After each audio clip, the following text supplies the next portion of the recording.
beautiful soul. Welcome. This is Rochelle with the Healing Rose. So I have the Hay House Card Club membership, and this Ancient Stones Oracle came with a couple of other decks in this quarter's subscription box. So I wanted to take a look at this, and I'm really curious because it's the same artist, and I'm not the biggest fan of the Rose Oracle. To be honest, I was quite disappointed when it first came. Okay, so it says, Ancestors protect me, ancestors guide me inside the box. It definitely is more vibrant. So because I was so disappointed in this, I never bothered to get her Water Oracle that came out last. So I'm really curious to see what the Ancient Stones looks like, because I have to be honest, if it was not in the subscription box, I would not have purchased this one, I don't think. Okay, unlock the wisdom of the ancient stones. Let's just tuck that in here. And so we have an attunement. She likes to add a little attunement to meditate with your cards at the beginning. And so let's see, so 44 cards. So the decks are the same size. I already like this because the color's more vibrant. And I think that was my main issue with the Rose Oracle, was that it was just so pale in comparison. So let's get these boxes out of the way.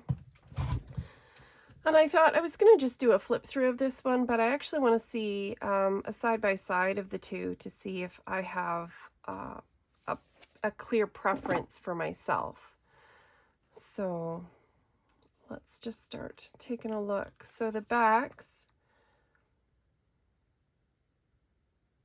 yeah, I mean, I like the back. I already like it better. So I mean, perhaps a lot of what I didn't like doesn't necessarily have to do with the artist in the Rose Oracle. Like maybe it just has to do with the directions that the artist was given by Rebecca. I do quite like this alignment one. I love the colors there, so that's good. I want to keep them in order for myself because I'll want to go through it again later, I know. Really interesting. All right, so it's definitely a much more vibrant deck. I already like it. Although I do think the colors on this, like myself, just looking at it, it is just kind of, it's an interesting choice. Interesting choice, I'll say that.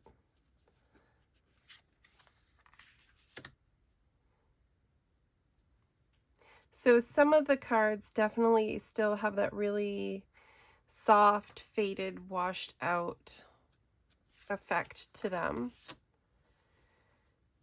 which is quite interesting to me. Yeah, it started out so vibrant, and then we're getting into this real softness. Okay.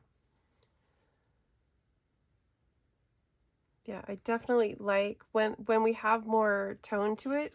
To me, it just makes it so much, I don't know, the vibrancy actually just makes it easier to pick out details, and for me, that's a huge difference. To actually get to see more, because then you have all sorts of little details that will pop out from that contrast, whereas with these ones, it's, I don't know what the word is that I'm looking for, but I'm definitely liking the Ancient Stones Oracle much more than I did the Rose Oracle. And it's interesting to me because we have the same number of cards, but the two piles sitting together, one is clearly taller than the other. So I think we've gone with a bit of a heavier cardstock here.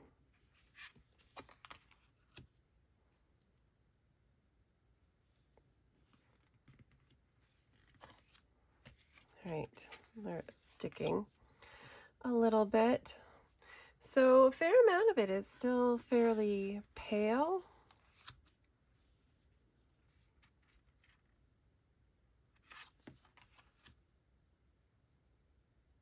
I do think this is a really interesting looking card. I quite like this one. So overall, so far, I feel like the Ancient Stones is a definite improvement.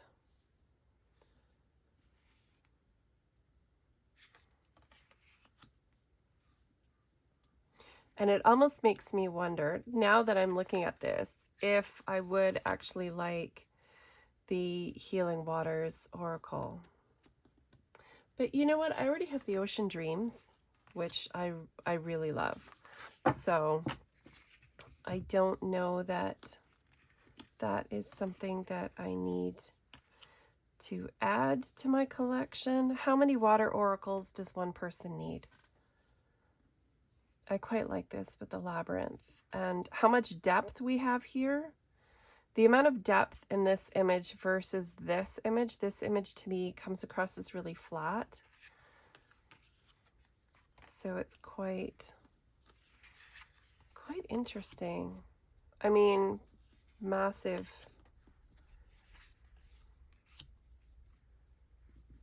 improvement between the two. And it's not like the color palette isn't lovely with the Rose Oracle. Like the color palette is, you know, it's just so, I don't know.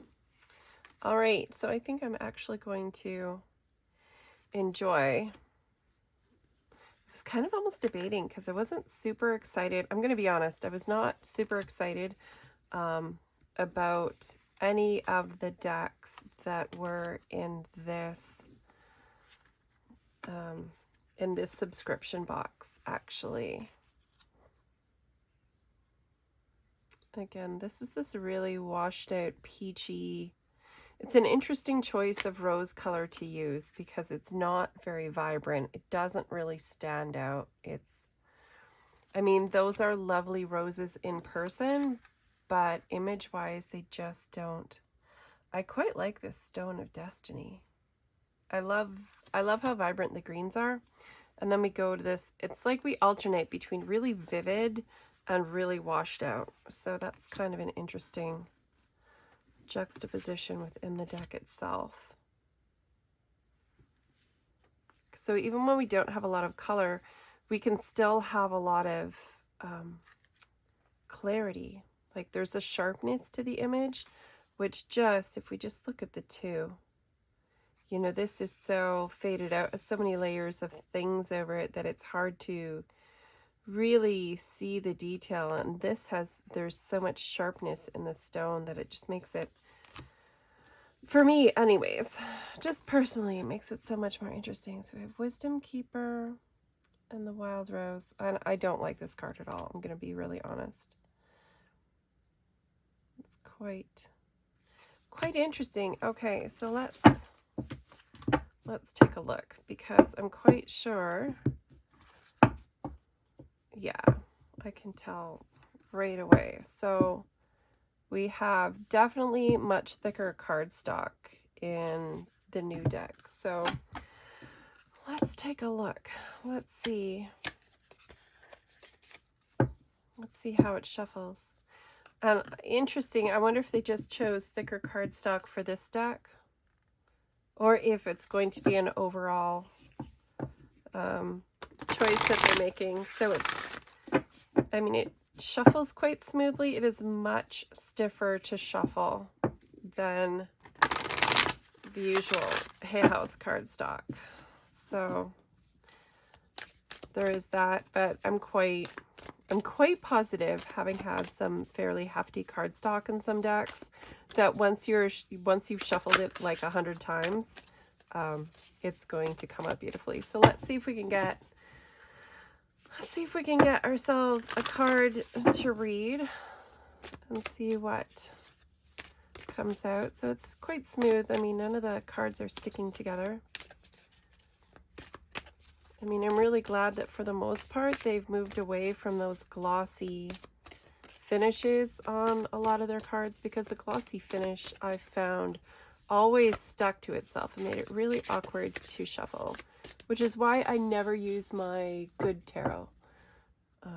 I love it and it's gorgeous, but it's really awkward to shuffle, so it just never gets used. I feel like I should start using it again.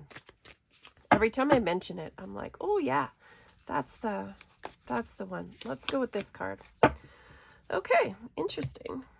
All right, Wisdom Keeper, a new perspective, study and learning. And what does it say in here?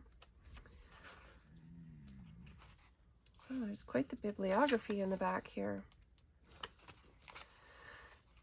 A new perspective, study and learning. The oldest known rocks on Earth found in Canada date back around 4.3 billion years, a length of time that's impossible to comprehend. For comparison, the first humans emerged around 2 million years ago in Africa, a mere blink of an eye in the lifetime of our planet's most ancient stones. The stones are wisdom keepers, powerful teachers, healers, and guardians. They they preserve, hold, and tell our stories. Where's my reading ability today? Infused with the wisdom of the cycles, our ancient stones show us the grace and gift of surrender. In their presence, we're invited to take a different perspective, to shift into humble unknowingness as we wonder, how many people like us have they seen come and go? How many civilizations have they stood witness to? The Wisdom Keeper card holds ancient knowledge and stories. Many of us have been severed from our ancestral wisdom teachings, but what if it's possible to reconnect with this wisdom through stones that hold the memories? This card invites us to reconnect with some form of study and learning. It may be in the traditional sense, or it could be something more mystical and direct. And of course, she's had soul inquiry questions. What are you fascinated by or in awe of? And how are you being called to be a student of life? Interesting. All right. So I do think that overall, I am going to enjoy working with this one. There's definitely more. I mean, I'm not a fan of this one. I think I just don't like this really washed out, wishy-washy kind of effect.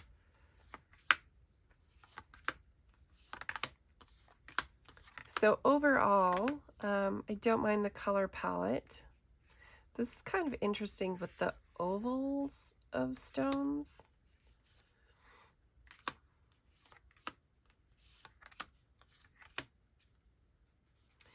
So it's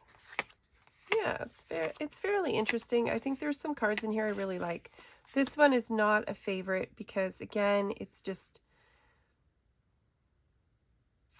I think there's not a lot of contrast. There's so many layers in here that I think would be beautiful to be able to see the layers, but the palette chosen just doesn't allow us to have the full depth that it could have.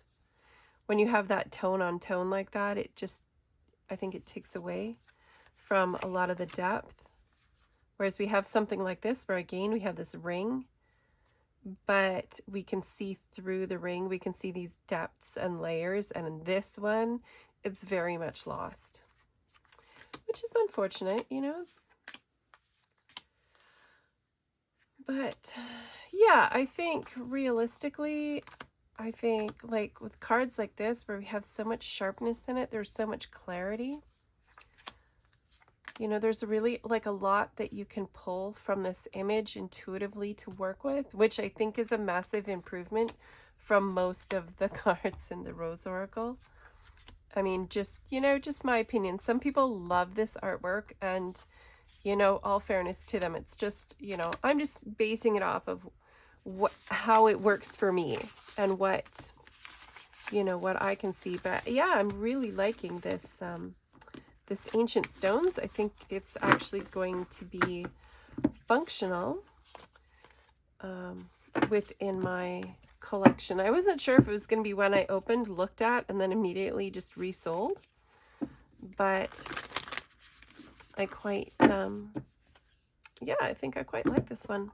So, you know, I was not necessarily enamored of the fact that it was in the subscription box. I was kind of like, well, whatever. I mean, I like stones, I like crystals, but let's see what she does with it.